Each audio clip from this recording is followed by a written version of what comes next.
How's everybody doing today on this Tuesday morning? Guys, real easy video because Lord knows Triple H is making it easy for us out here.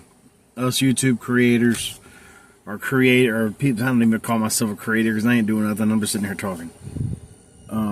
Nothing fancy about this channel, that's for sure. I'm just in my truck. But anyway, man, he just makes it easy on us because there ain't nothing to talk about. Raw last night, real simple. Had a couple of decent matches I actually liked. I did like the Rey Mysterio, Julius Creed, which a lot of people have fussed about, but like I didn't mind that match so much. It wasn't so bad. It was all right.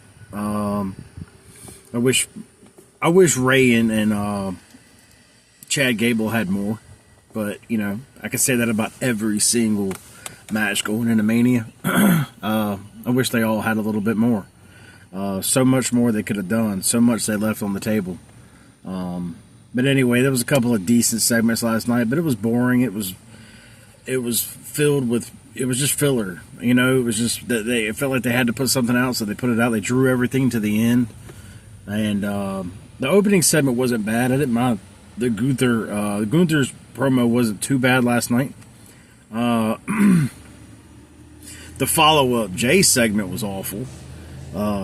I'm sorry, guys. I ain't got nothing against Jay. Y'all have heard me say it before. I don't have anything personally against the dude, but he's too cool. He's an entrance, man. And when you take somebody with a too cool persona and characteristic and you make them a main eventer, you're asking for it. And I feel sorry for him because of that.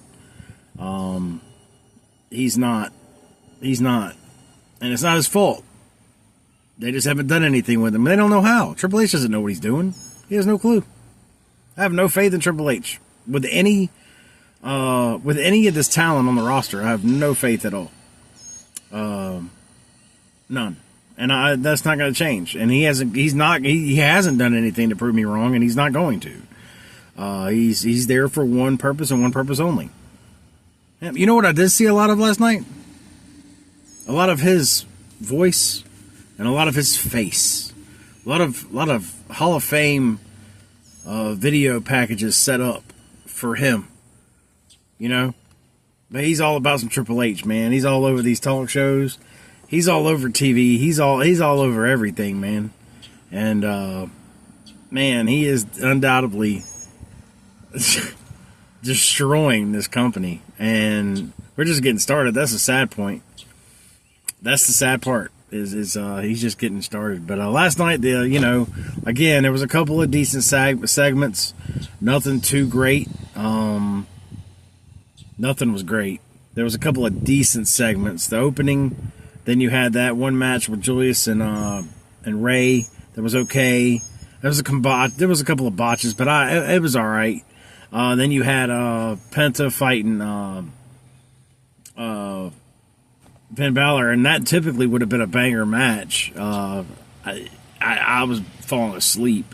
But I would have thought, looking at that on paper, I would have thought that would have been a good match. So no fault for them for that, because I thought that should have been a good match. It just really wasn't. And it's because of how everybody's been booked. When you look at that match on paper, that four-way for the IC belt, it makes sense when you look at it because it's like four decent guys. But the fact of the matter is everybody in that match has been booked for trash over the last year. I mean, even Breaker over the last, 3 or 4 months hasn't done much of anything. And they took the belt off of him and they put it right back on him. And they haven't done anything with him. Like, he doesn't even hardly talk anymore. He just barks and spears. That's it. It's just not exciting anymore, man. It's just not. They've taken every little bitty thing away. And I don't get it. I don't know why. I just want better. And I think the fans deserve better. But that's another thing, too, is I'm having a problem with the fans. And I said it way back in the Attitude Era days, like, the fans sucked back then. And Vince used to always say it, if we listened to the fans, if we did what the fans wanted us to do, we'd be out of business. yeah, it's that way today too. And the fact of the matter is, all these yeets and these Cody Rhodes bull crap going on, like Roman Reigns, like get out of here with that trash. This fan base sucks, and y'all are the reason we're here.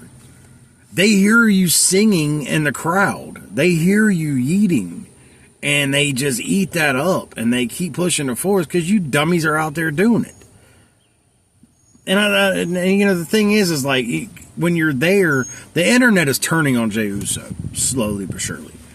The internet is turning on Jey. And eventually it's going to make its way to the arenas. The problem with that is the music is there. You're hyped. When you're at the show, everything is hyped up. You're excited to be there, man. And you feel it. And that music hits over the stereo system, and you're just, man, you know, y'all are all doing your thing, man. And it's like, you know, eventually that's going to quit. Eventually the internet's going to catch up.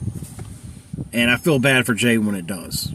I'm hoping they turn him heel before then, but we'll see what happens. Anyway, last night, the end of last night, I'm not going over time. This is not worth going over the entire show because it's a bunch of crap. So I'm just not going to do that anymore. When they put on a decent Raw, decent SmackDown, I'll go back to doing segment by segment, but I'm not doing that anymore. But they held everything to the end with the, you know, Roman comes out there, Heyman follows him, and they do that whole deal, and then of course, you know, after he's, you know, gonna start talking to Heyman, here comes your boy. And that's another thing, is like Seth Rollins. Let's talk about him for a second. Like, this dude, if it wasn't for him, this match would be even worse build than it already is.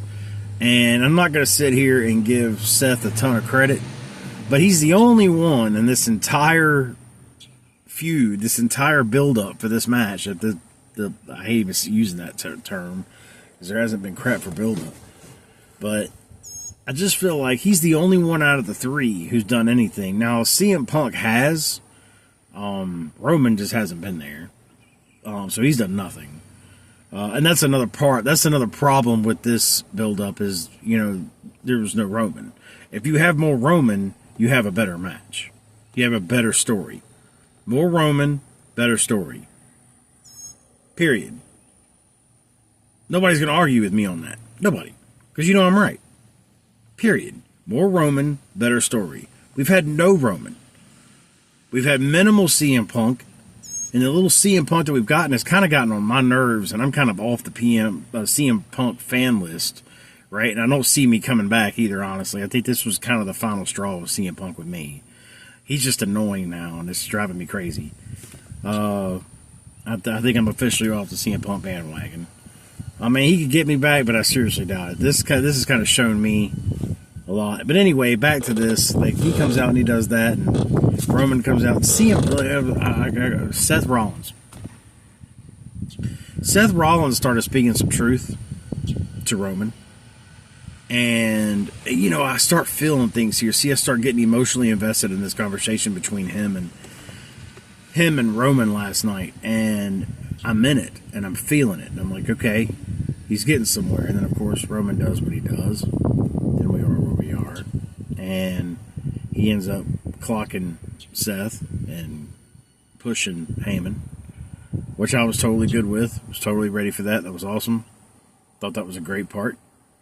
And then, of course, you know, Punk comes out. Things get a little shaky after that, but I didn't really care for the ending. I didn't really care for how they managed it. I'm not any more excited for this match than I already was. I'm just not. I don't care. It's the dumbest setup I've ever seen. It's the dumbest build-up. You got three grown men fighting over, you know, a jolly fat man. For what? I don't get it. And it makes no sense when you look at it, like, how are they going to do this? Like, I know I've had my predictions in the past over this, how I think all of this is going to work, and how I think Seth's going to leave with Heyman. And and that somehow, some way affects the main event on night 2. I still believe that's going to be something. Maybe. We can only hope. I don't know. I just think it's all stupid. It's really just not even worth trying to predict anymore because it hurts my brain, man. It's like, golly, dude, you got to figure this out. Like, even, and you can't think of anything too good, too juicy, because you know that's not going to happen. So, you know, because I brought Ric Flair into this. I said Ric Flair coming back and helping Cena at the end.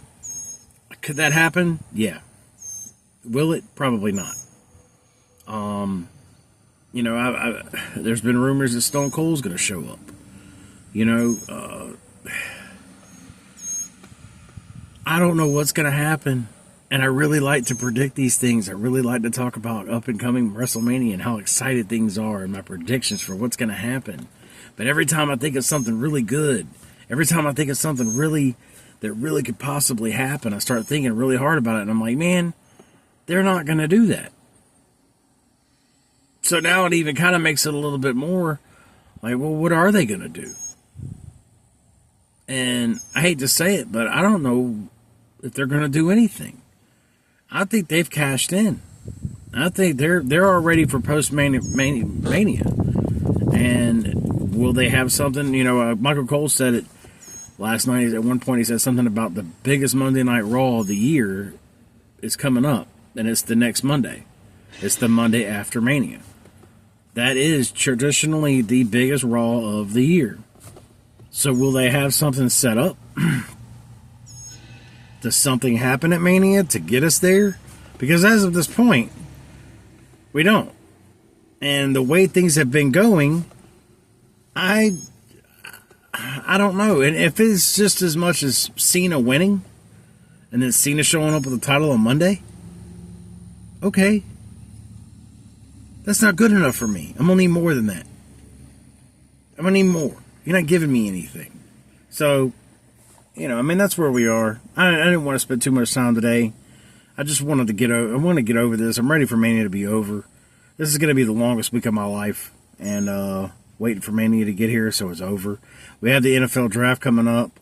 So at least I've got that to look forward to.